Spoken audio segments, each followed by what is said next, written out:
Je m'appelle Géraldine, j'ai 50 ans, je suis migraineuse depuis l'âge de 17 ans. J'ai été très tôt diagnostiquée. J'ai été déscolarisée à 2 reprises. J'ai eu un traitement de fond qui m'a permis de reprendre une vie sociale.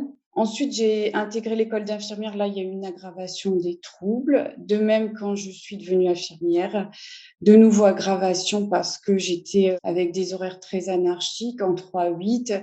J'ai tenu comme ça une vingtaine d'années et ensuite j'ai demandé à passer à des horaires de journée en 9-17 heures. Donc là, il y a eu vraiment une amélioration sur le plan migraineux avec une diminution des migraines. Mais en parallèle, j'ai toujours été réveillée par les migraines les nuits entre 4 heures et 5 heures du matin. Là, depuis 1 an, je suis en période de préménopause et de nouveau aggravation des migraines. Je suis sous anti-CGRP depuis. Il y a eu une amélioration. Mais en parallèle de ça, je découvre la méditation personnellement et par mon travail aussi où je suis formée.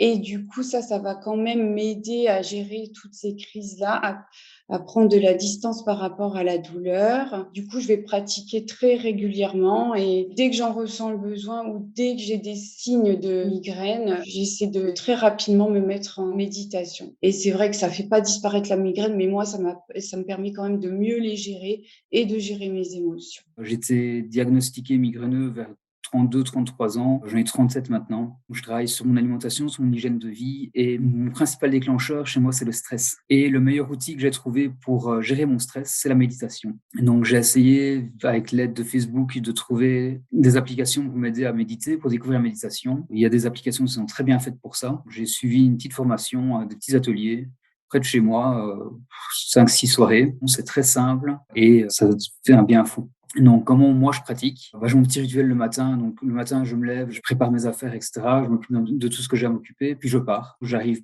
plus tôt, ça m'évite des bouchons. Les bouchons, de nouveau, c'est une source de stress. Je suis électricien, donc je travaille sur chantier. J'arrive sur mon chantier, je prends le temps de me poser et d'ouvrir mon application et de faire ma méditation qui me permet d'être beaucoup plus détendu. Ça, c'est pour le côté préventif. Et en cas de crise, c'est pas toujours évident de le faire, mais quand j'y arrive, j'ai un petit peu de méditation aussi, je me pose au calme. À côté de la méditation en tant que telle, j'ai fait une petite formation rapide aussi d'auto-hypnose. Et donc, les deux mis ensemble me permettent vraiment de gérer mon stress, de gérer mes émotions à ce niveau-là, de me calmer, de limiter un maximum le risque de migraine. Donc, je travaille en cas de migraine pour essayer de réduire la migraine, d'essayer de la faire passer. Et ça aide toujours un petit peu, c'est toujours un petit plus. Et j'essaye aussi, surtout en préventif, de limiter ce facteur déclencheur qui est le stress. Et ça, c'est vraiment efficace. Et j'avais 2 traitements, en combinaison, qui avaient été prescrits par mon neurologue et lors d'un, rendez-vous de contrôle qui a eu lieu, 6 mois après la prescription de ce rendez-vous, il m'a posé la question de la qualité, du sommeil, question que je m'étais, jamais vraiment posée jusqu'à ce rendez-vous. Je lui ai répondu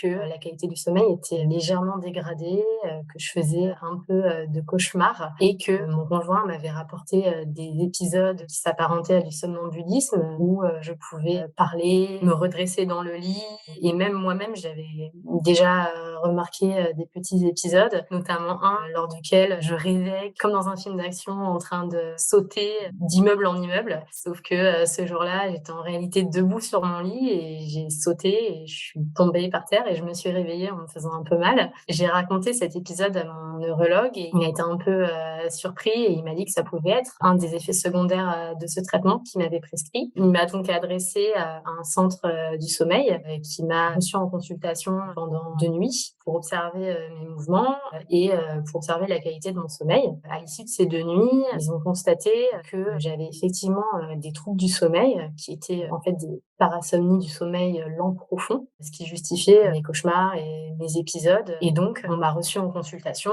lors de laquelle j'ai posé la question de la possible relation entre, mes crises de migraine et mon sommeil qui, n'était pas réparateur et la personne qui m'a reçue, qui est un neurologue spécialisé dans le sommeil, m'a dit qu'en l'état de la recherche actuelle, on ne pouvait pas établir de lien entre un sommeil non réparateur et les crises de migraine.